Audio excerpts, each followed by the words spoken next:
Today on the show, a brand new smartphone that you can actually afford, and Hisense explain dual cell technology.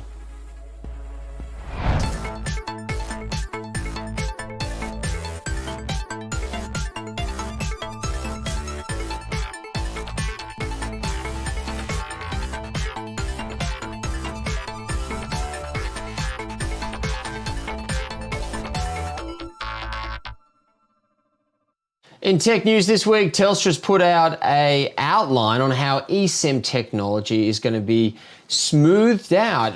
Basically, you'll be able to go into the Telstra app and you'll be able to activate an eSIM for compatible smartphones. Now, Australia hasn't been a market that has actually warmed to eSIMs all that much, not until the Apple Watch came along a couple of years ago.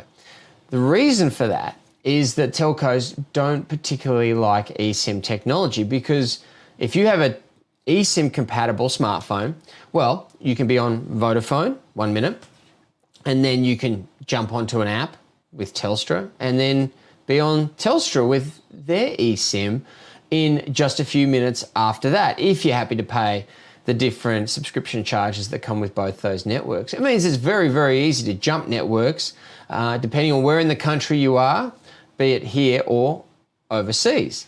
Traditionally, that's meant the stickiness of staying with one particular network has been reduced, and we haven't seen it happen that often.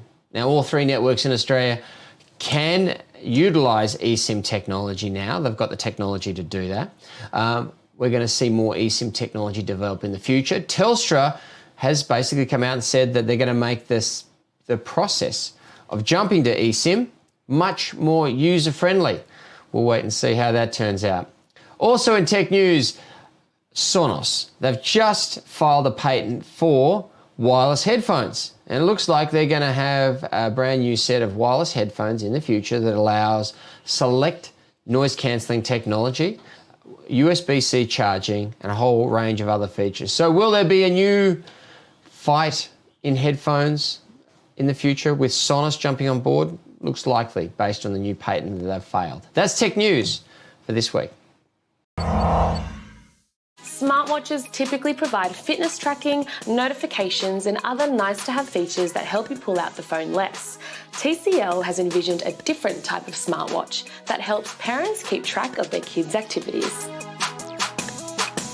The TCL MoveTime smartwatch is intended to live on a child's wrist and provide their parents with GPS tracking, video calling, messaging, and geofencing for more peace of mind during outings. This way your kids don't need to have a fully fledged smartphone in their pocket to stay in contact. The watch features a suite of tracking sensors, making it easy to see where your child is at all times. Alerts can be set if your child leaves a given area of the map. This is called geofencing. Additionally, children can check in with their parents anytime without the need for a phone. Hi, Cooper. Hello. With a 4G LTE connection, video calling is smooth and stable. Bye. And the kids can send pictures, voice messages, and simple emojis to one-on-one or group chats.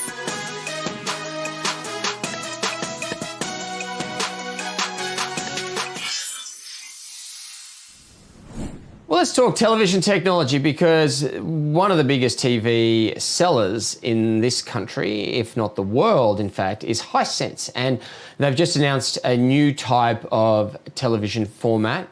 This is their format for achieving those deeper blacks and colours that we've talked about in the past that may have been OLED TVs. That's a type of format, for example. This is what Hisense is doing this year. It's called dual cell. First time on CyberShack Live from Hisense. He's joined us many times on our radio show and TV show before. We've walked the halls of big tech expos around the world with him. Chris from Hisense joins us today. How are you, Chris? Hey, thank you so much for having me. Doing well, thank you. Good to have a chat to you. Now, you're the go-to guy when we have these technical questions of Hisense that we need answering. So thank you for some time that you're giving us today. Let's get into dual cell technology, because you guys have done OLED TVs in the past, but what it appears is that this year dual cell is how you're planning to achieve the deep black and high color contrast results for a premium television. Is that correct? Yeah, that's exactly right. So to that effect, we've actually discontinued our OLED TV and superseded it with our dual cell TV as a big statement from us at Hisense. So Chris, I guess the question we all want to understand first and foremost is what is dual cell TVs and how do they differ from other TVs that we might see out there on the market? So dual cell's big innovation is in the dual. There are two cells in this TV. So basically, a normal TV, you've got the color layer, and then behind that, you've got the backlight system and whatever quantum dots and whatever things you want to put in there to improve the color. But you only have that one color layer. And what that does mean is that there's a lot of light that gets through and causes bleeding or halo effects that you may have seen on LED TVs. And this is why traditionally a Hisense LED, for example, has that super pitch black darkness. So what we've done with dual cell is we put in a second layer, which sits fused to the first layer. Now, what that does is handle luminance. So it's a grayscale panel. It doesn't represent any color, but what it does do is represent a gatekeeper between letting light through to the screen and blocking it away from the viewer. And that means we can get over 2 million dimming zones on our TV versus maybe 1,000 on the leading competitors' TVs, which is pretty ridiculous. That means a resolution of 4 pixels to every dimming zone. We can trace around an object and just basically turn on what we need to turn on and turn off what we don't need to use, which is really, really cool. And the ultimate result, deeper blacks and better color presentation on the screen, I imagine. Yeah, so we've got black levels that are comparable to what you would expect from our LED TV that we had last year. And the benefit is we also have 1,000 nits brightness, and we have that color accuracy and longevity that you would expect from a QLED TV as well, which is super, super important to bring both of those together. And are these hard to manufacture? Because the way you've described this to me, it sounds like quite a complicated way of putting together what is originally started as an LED panel. It's a good question. When I heard about this technology, I thought to myself, that seems really obvious. Why would you not just put a second cell in and block all the light coming through? That's perfect. That's such a great solution. It took us a very long time to really get this manufacturing process down to something that is perfect. We have to have these things fusing at a micron level, and each pixel has to line up with each other. So yes, it did take a long time for us to bring this out. The concept has been around for a while, but we're finally ready to actually bring the product out, which is fantastic. What's the hardest part in introducing a new technology like this to the market? Do you have a time frame where you are hoping people will understand dual cell is in the same level of quality as other high quality panels that are out there? Yeah, it's a good question. I think if you look at the trajectory of most tech companies as they start to succeed in their markets, you're going to see that lust for having a premium product is going to happen. So, of course, if you look at most companies that have started making TVs, they're going to have a history in probably starting at a budget TV and moving up as they gain confidence in the technology. This is something we've been working on for such a long time in the background that we are now really confident to have it here. And I have to say, even though we're in that premium category, and we have been in the premium category for a few years now, that doesn't mean that our prices are going to be at that crazy premium price level. We really still want to democratize the product. We still want to make it accessible as much as possible while still bringing a crazy array of features, especially dual cell, which has never been seen before in the market. The interesting thing about TVs, and you've got your TVs doing this now, is the price per square inch of panel is dropping considerably. What kind of sizes are we going to get dual cell in the Australian market? So initially, we're announcing just a 65-inch. We're seeing a trend towards 65-inch being sort of the de facto living room size now. And of course, people are hungry for bigger sizes as well. So I don't think you'll see a dual cell at a smaller size than 65, but 65 is definitely where we're starting. And we look forward to announcing different sizes in the future. With dual cell, will I get premium refresh rates so that when I'm watching the football or the tennis, or I'm not getting that juddering of picture as it's jumping across the screen? Do I need to get a dual cell to get the best performance in that area, or is it really just the color contrast and the deep blacks on the screen that I'm going to get improvements on? Really good question. So I guess our entire ULED range this year is using our new HiView Pro engine. And basically that's now using AI upscaling, so you're getting a better picture even if you're watching MASH on live TV. But they all do have sports mode and game mode. And we've improved those even more this year for better horizontal motion, better reactions to input when you're playing video games, for example. So any ULED that you purchase, like the Q8, for example, or of course the dual cell, is where you're going to start to benefit those. When you step from a Q8 to a dual cell TV, you're really going to a next level in terms of that contrast and that color reproduction. Okay, so what you're saying is the processor that you put in for managing that screen refresh and the rendering that's going on there across your range is better this year. So we really shouldn't fall into having issues with what I just described, with jumpy balls and things like that across the screen. Where we're really going to get that benefit of spending extra money with dual cell is on the blacks and the colors on the screen. That's right. So I guess, the cool thing about dual cell is, and this is an interesting one, TVs in stores now, they all look fantastic. Like we've got to a point now where we're very lucky that every single TV in the store is going to look pretty good. And I do know that when I walked into the store for the first time and I saw a Hisense OLED TV compared to an LED, it was noticeable. Like it is significantly darker around the black areas.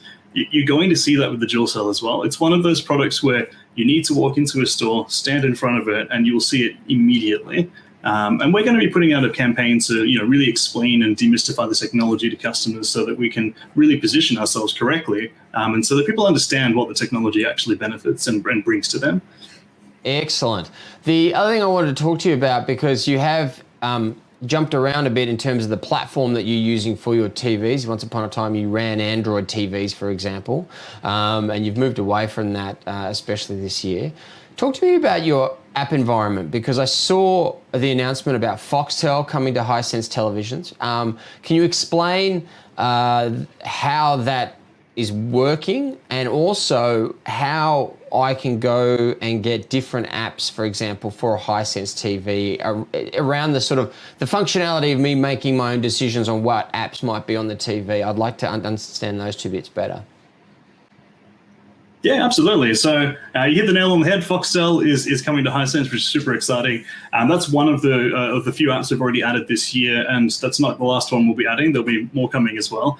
So we've actually been using the Vita platform, which is our own in-house platform, for quite a few years now. So since I've been with Hisense, so 3, 4, 5 years now, we've been on our own platform. We actually moved away from Android as a primary operating system a while ago and moved into our own system. Now, the good thing this year is we've actually spun Vita off into its own business unit, which means it has its own oversight, has its own ability to actually go out there and get the apps that we want on our platform. So I think you'll see an increased speed at which the apps are coming to the platform. And of course, when you're actually sitting there in front of the TV, there is an app store you can jump into. You can basically download all the apps that you want to put on there. You can delete apps that you don't want to use. But we do pre-package the TV with all of the popular apps so that we think customers will want to use straight away. And with, for example, something like Foxtel, will that auto-populate? Will there be an update, for example, that jumps on the screen and says, hey, there's some new updates we recommend you take advantage of, please click OK, and then go and install? Will it work like that? Yeah, so we've got two different ways that we update our TVs, which wouldn't be dissimilar from most of our competitors. We have a firmware update, which brings new features to the TV. And then we just have basically passive updates, which can bring apps without having to make the customer go through a menu and press a button and accept things. If we've got Foxtel, there's a good chance people are going to want Foxtel, so we can just pop it up on the screen. They can choose to use it if they'd like to. Okay, very good. We walked the halls of CES earlier this year and landed at your booth. Sadly, we're not over at IFA in Berlin at this time of the year, but that's just the way it is. We saw you guys had a laser TV on show there. Tell me about laser TV in terms of the sizing that you had at the CES booth, and because I guess it would give an understanding for people watching, if they're looking for A dual cell, they're going to get 65 inches, but then if they want something much, much, much bigger, what potential options could they have in the future there?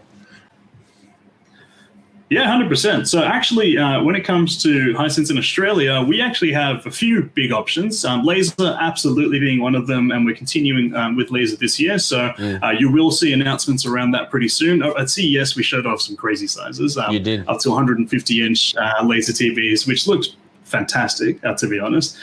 One other thing we're going to be doing very shortly is also bringing a 100-inch LED TV to the market as well. So that's going to be our 100-inch S8 series, which we think is going to maybe rock the boat a little bit with a very nice price, but still having amazing features like Dolby Vision, HDR, really good motion rate using that new chipset that I talked about, and the new apps that we talked about as well. Sounds like you guys are going to have a busy year in TVs. Dual cell, 65 inches. It is announced. It is coming to stores, rolling in as we speak. Have a chat to your local retailer if you want to see what they are. If they're not there yet, they'll be there very, very shortly. You got laser announcements coming up, Foxtel populating onto televisions as well. And we also appreciate you taking us through an explanation on how your app store and service works as well. Chris from Hisense, great to have a chat to you today. Thank you. Thanks for having me. I appreciate it. If you're after some peace of mind while away from the house, Arlo has a great platform of convenient security cameras to protect your home. Arlo Ultra is the company's most sophisticated smart camera system to date, featuring 4K recording, two-way audio. Hey, looking good. Thanks for setting up the cameras. Enhanced night vision, and panoramic 180-degree field of vision, Arlo Ultra can give you an easy solution to home security. Arlo Ultra packages come with a 1-year subscription to Arlo Smart, which provides cloud storage for your footage, active alerts to your phone, and the ability to set monitoring zones to tailor alerts.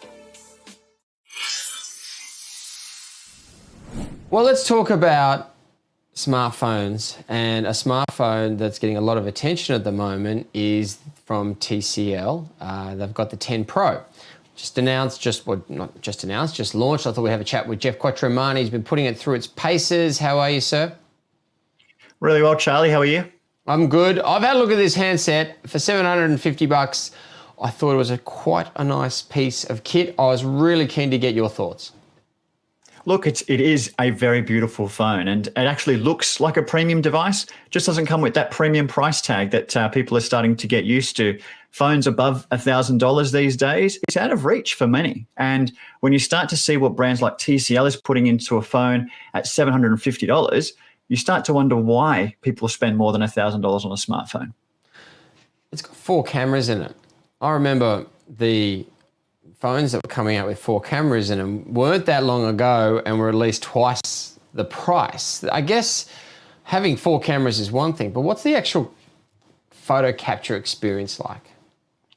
Look, it's quite good. I mean, all of the extra cameras on the back just really allow you to take different types of shots, whether it's wide angle or ultra wide angle as well. And for me, I could post photos on social media with photos taken from this phone, and no one would have a clue that I'm using something that isn't an iPhone or a Samsung, flagship model. The cameras really do surprise you. And obviously there is one on the front as well. You don't miss out on that selfie experience, but you also still get a huge display on the front.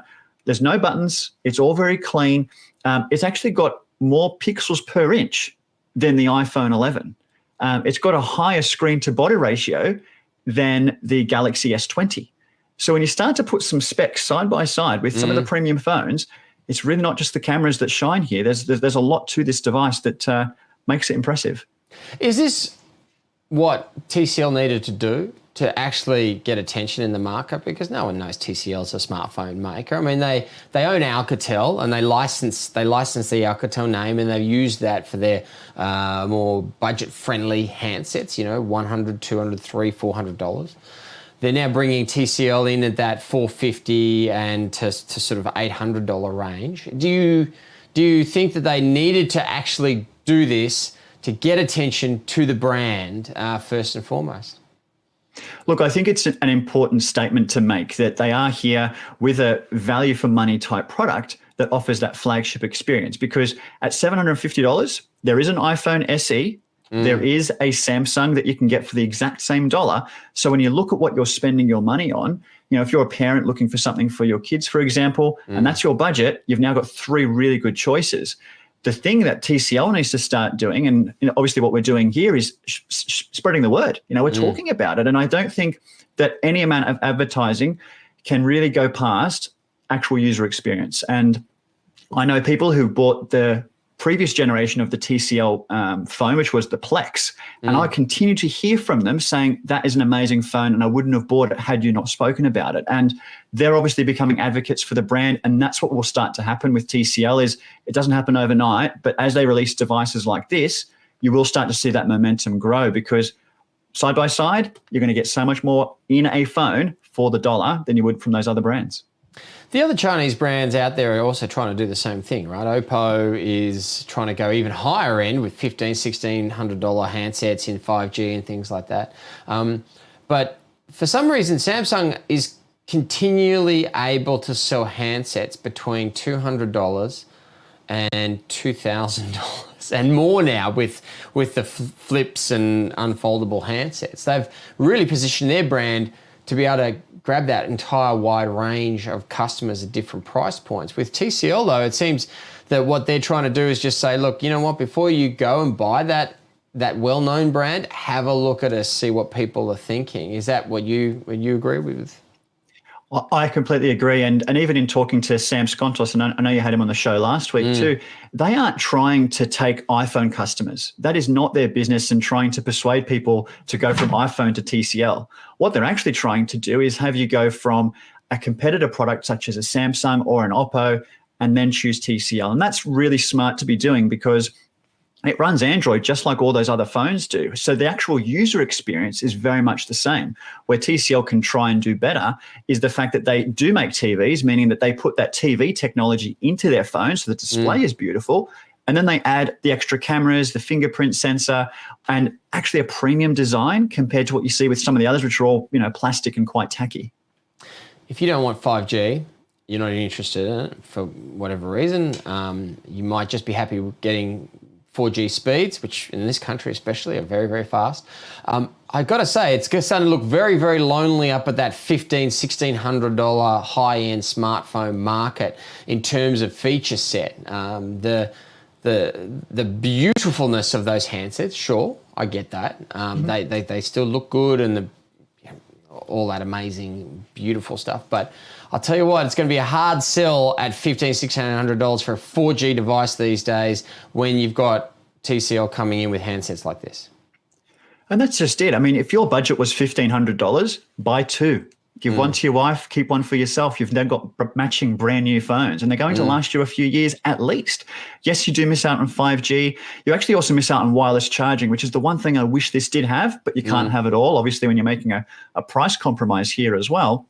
But beyond that, you're not missing anything else.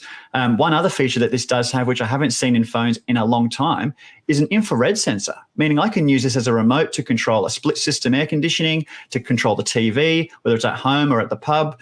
That is one of the greatest features I love in phones these days, is infrared control. It's unique. And you are the god of the pub if you have the TV remote on that one. And the other thing I noticed it has is a 3.5mm headphone jack, which is a godsend when you're just trying to put some music into your kids' ears without connecting wireless Bluetooth headsets, etc., on a car trip. So that's a good piece of tech to be included as well. It is the TCL 10 Pro. There's a 10L, which is cheaper. It's a different device. It is still good value for money at that lower end of the price, but the 10 Pro, I tell you what, $750 for this one. It is a value smartphone. Geoff Quattromani, good to get your insights on it. We'll chat to you again next week. Thank you, Charlie.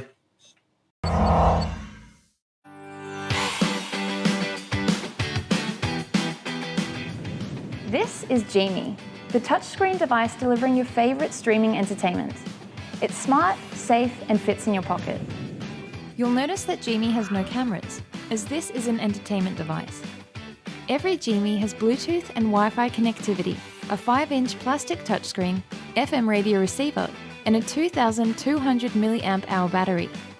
We've also included basic parental controls allowing you to pin lock the apps and settings on every Genie. Don't know the pin? Then you can't open the app.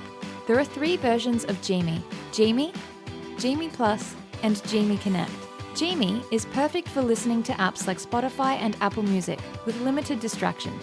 Genie Plus has the same hardware but is a Google registered device. So we've pre-installed some Google services like YouTube, Google Maps, and Chrome, and you can download and install your favorite apps via the Google Play Store. Genie Connect is just like the Genie Plus, but with 4G connectivity. Your Genie Connect will stream your favorite entertainment via Wi-Fi and 4G, make and receive calls, and also text. With Genie Connect, we've included the ability to personalize the incoming and outgoing call and SMS experience using our preloaded call block. Block or approve incoming calls and SMS traffic as you decide. Find your Genie, a safer, smart device.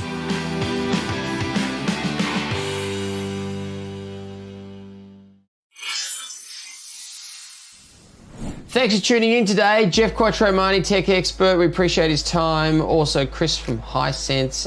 We'll have the individual discussions with those guests on our Facebook page soon. Don't forget your questions as well on the email or through the comments section, and we'll have more tech news and lots more for you next week when we return with CyberShack Live.